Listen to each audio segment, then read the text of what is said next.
Hi, this is Ben with Inside Pianos. I really enjoyed putting together videos for this channel, but little known fact, these are actually not the very first piano-related videos that I've ever made. Years ago, when Inside Pianos was just a gleam off the handle of my tuning hammer, I produced 3 videos to help sell 3 pianos that I had refurbished. And because these videos show the technical aspects of fixing these pianos up and have pretty decent sound samples, I thought that piano enthusiasts such as yourselves might get a kick out of them.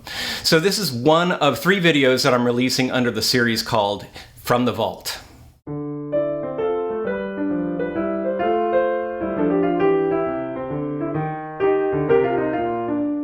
So this From the Vault video is an advertisement for the first piano that I flipped. This is not me selling a piano that I had owned, but actually going out into the wild and finding a piano that would be suitable to fix up to resell. I just wanted to give that a try as sort of a little business model. This piano was very suitable for a couple of reasons. It had an attractive case, it was a reputable brand, and it sounded terrible, but in ways that I felt like I could address. It didn't have a cracked soundboard or a faulty pin block. I'm not saying this was a totally effortless transformation, but it was certainly stuff that was within my wheelhouse. This piano from the mid-20th century sounded like so many pianos out there. And I really want this video to be an encouragement to people who have pianos that sound like this, that are inherently good, but they may not realize just how close they are to having a satisfactory instrument. What I ended up doing to this instrument is what I would call very low-hanging fruit, things that don't cost a whole lot of money, but really make an impact.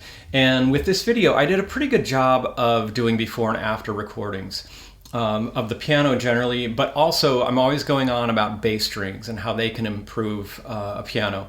They not only impact, of course, the bass notes, but because pianos vibrate sympathetically throughout the instrument, if you have really lively bass strings, even the treble is impacted.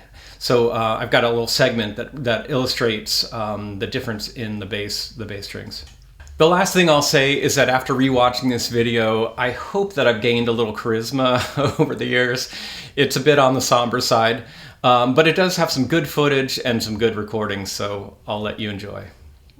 This video features my latest project, a 5-foot Chickering Grand from 1953, including the original upholstered bench. Chickering, by the way, was America's first piano manufacturer and remained a major name into the 1960s. This piece was a great candidate for refurbishing because the soundboard shows no signs of cracking and there are no slipping tuning pins. Also, the case makes a very good impression. It has a mostly classic look with a few modern touches.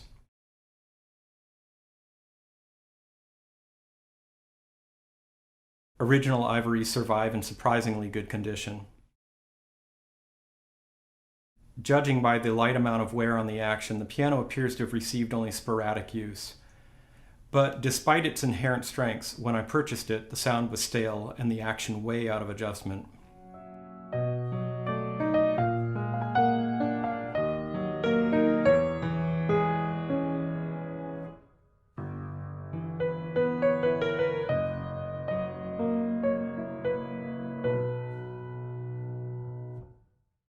This Chickering now has new Ronson Weikert felt hammers, new GC bass strings, and new damper felt. Additionally, I've spent a great deal of time regulating the action and developing the tone of the hammers. The result is a surprisingly satisfying little piano, perfect for a serious pianist or piano student who has space limitations. It would also serve ideally for a small church sanctuary. With its healthy soundboard and pin block and its new replaced parts, this piano has a lot of life left in it. Here are a few musical examples to illustrate what I enjoy about this instrument.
I finished with some video and pictures documenting the improvements I've made to this piano. If you're interested in meeting it in person, I'd love to hear from you.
Hello again from the present. I just wanted to mention that this beautiful piano behind me, a 1959 Baldwin Model L, at the time of filming has not sold yet. I just haven't had a whole lot of foot traffic in to see this piano, perhaps because of the pandemic. But I know someone is going to fall in love with it. It turned out so well, I have to say. And I'm offering it for $12,500. I've detailed all the things that I've done to it in the video that now appears on the screen. So if anyone is interested in this piano, just send me an IM on Facebook.